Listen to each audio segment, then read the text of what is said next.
Olá pessoal, tudo bem? Bom, hoje a gente vai dar sequência então às videoaulas que a gente vem apresentando sobre o conforto térmico para edificações agrícolas. Bom, primeiramente acho que é bom a gente dar uma relembrada sobre o que é conforto térmico, né, e por que ele é tão importante para os animais. Bom, conforto é tudo aquilo então que está relacionado ao quê? Aquilo que não causa estresse. Por quê? Porque o estresse ele causa uma série de consequências, né, pela falta de conforto. E o conforto, ele está relacionado às respostas fisiológicas, né? E se você tem um desconforto, ele vai ser relacionado às respostas fisiológicas, como temperatura retal, a taxa de sudorese, as trocas respiratórias, as taxas de crescimento, os níveis hormonais, né? Então, essas respostas fisiológicas, elas demonstram que o animal está com algum tipo de desconforto. A temperatura retal ela é muito utilizada, por quê? Porque os animais bovinos, por exemplo, as vacas, a temperatura ideal é 38,5, 39, 40 graus, o animal já está com algum tipo de estresse, né, causado por algum fator ambiental que está desequilibrado. Então, pode aumentar a frequência respiratória, diminuir a ingestão do alimento, principalmente para reduzir, né, o metabolismo, para suportar aquela temperatura que não está ideal. Então, é sempre muito importante quantificar todos esses fatores que levam à situação estressante. Aqui eu trago uma figura que demonstra, né, que a primeira condição de conforto térmico dentro de uma instalação é o balanço térmico seja nulo, ou seja, todo o calor produzido pelo organismo animal somado ao calor ganho do ambiente, ele tem que ser igual ao calor perdido pelos animais, né, através da radiação, da condução, da convecção, da evaporação. Eu já até tinha falado mais ou menos uma figura, né, numa outra videoaula, mas é importante salientar o quão importante é entender os mecanismos, né, evaporativos, os mecanismos não evaporativos, que isso tudo está relacionado ao conforto do animal. Aqui, esse slide é apresentado as medidas de conforto térmico animal, né, representam os índices de conforto térmico relacionados à temperatura do ar, à umidade relativa do ar, a radiação solar, a velocidade dos ventos. Para avaliar o índice térmico, né, seja numa área sombreada ou não sombreada, é avaliado sempre em função dos índices de conforto térmico. O que acontece? É preciso, né, considerar esses parâmetros ambientais, como eu falei, sendo que cada parâmetro ele possui um determinado peso dentro desses índices, né? Como é o índice de temperatura e umidade, o índice de globiumidade, a carga térmica radiante. Aqui a figurinha que eu coloquei é um aparelho, né, de índice de globiumidade. Bom, primeiramente, o índice de conforto térmico mais usado é o do Thom, de 1959, e ele foi denominado índice de temperatura-umidade. Por quê?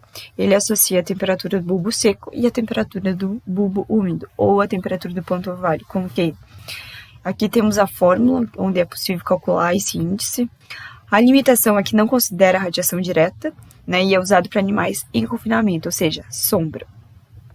Então, o valor considerado limite entre as situações de conforto e estresse, ele varia segundo diversos autores, mas existe unanimidade em considerar que o ambiente com índice de temperatura e umidade acima de 72, ele é estressante.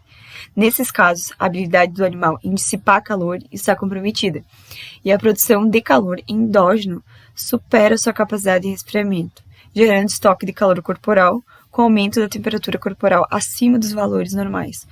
Por isso que é tão importante entender essa tabela feita pelo Ram em 1985. O que acontece?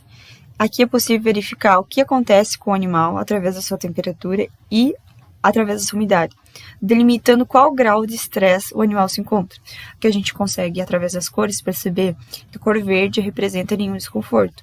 Aqui, se eu tiver temperaturas muito elevadas e uma umidade muito elevada, eu vou ter uma situação de máximo desconforto, ou seja, o animal não vai estar produzindo o que tem que produzir, ele vai estar dissipando muito calor, né, vai ter que reduzir os seus níveis metabólicos para suprir todo esse desconforto. Então, é muito importante entender essa tabela, que ela norteia muito as questões do conforto térmico. O índice de temperatura do globo-umidade, ele foi elaborado por Buffy e também por outros atores. E o que acontece?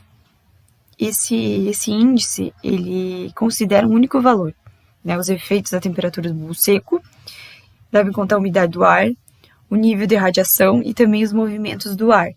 Então, ele tende a ser, com certeza, um indicador muito mais acurado que o índice de temperatura e umidade. Porque ele considera todos esses pontos e junta em um só. Então, aqui também temos a fórmula para calcular o índice de temperatura do globo e umidade através de valores da temperatura do globo negro e também da temperatura do ponto de orvalho. Então, é muito importante entender isso, porque é possível calcular esses valores em estábulo, na sombra e também no sol. Então, com certeza, é um indicador muito mais preciso que o ITU, né, nas condições ambientais, porque geralmente a radiação solar ou a movimentação do ar sejam alta, ele tem um fator bem mais preciso. E se a gente vai comparar em condições moderadas de radiação solar, né, que geralmente não são igualmente eficientes, então é importante comparar essas medições em locais, por exemplo, com cobertura, sem cobertura, né, para demonstrar as diferenças significativas. Aqui é possível perceber que o ITGU mais alto, então, é no Sol, né, 87,12. Bom, a carga térmica radiante. Então, a carga térmica radiante, ele é visto pelo globo negro. Então, geralmente é colocado no local onde o animal está. É um indicador muito importante para se calcular as condições que o regime expressa, né, pela radiação total recebida naquele globo negro. Então, muitos autores falam que o mais importante da instalação, né, é diminuir sempre o balanço energético. O que é? Diminuir esse balanço de energia entre animal e meio, até um limite que seja de otimização. Então, o sombreamento, ele reduz, sim, 30%, 50% a carga, essa carga de radiação, né, sobre os animais. Então, é muito importante entender isso, porque ele considera valores importantes de energia térmica radiante, de temperatura do ar e também de velocidade do vento. A carga térmica radiante também é possível calcular através dessa fórmula. Considera a emissividade do globo negro, o coeficiente de convecção do globo, a temperatura do globo, a temperatura do ar, a constante Stefan-Boltzmann e a temperatura do globo de inverno em Kelvin. Importante salientar que aqui a gente tem uma unidade de radiância, que é o fluxo que atravessa uma superfície, né, por unidade de área. Então, a gente considera essa fórmula muito importante porque é um índice que avalia todo o ambiente térmico. Aqui, só para salientar, né, campos do PC, considerando as variáveis meteorológicas, demonstrando a temperatura do globo negro, né, uma temperatura muito mais alta no Sol, considerando as outras variáveis meteorológicas. Carga térmica radiante também calculada em estábulo, sombra e Sol, tendo um valor muito mais alto no Sol, 633,23, quando comparado à sombra e ao estábulo. Então, carga térmica radiante é necessário reduzir a CTR incidente sobre as coberturas, a CTR interna das instalações. E isso a gente consegue principalmente quando a gente utiliza muito bem os materiais e sabe colocar na nossa instalação. Então, importante entender quais são os materiais refletores, né, que são bons e quais são os bons absorventes. Obrigada, pessoal, por hoje era isso. Espero que vocês tenham gostado. Sigam o nosso canal, deem o link, deem a curtida, que nas próximas videoaulas terão mais conteúdo bom. Tá bem? Até mais.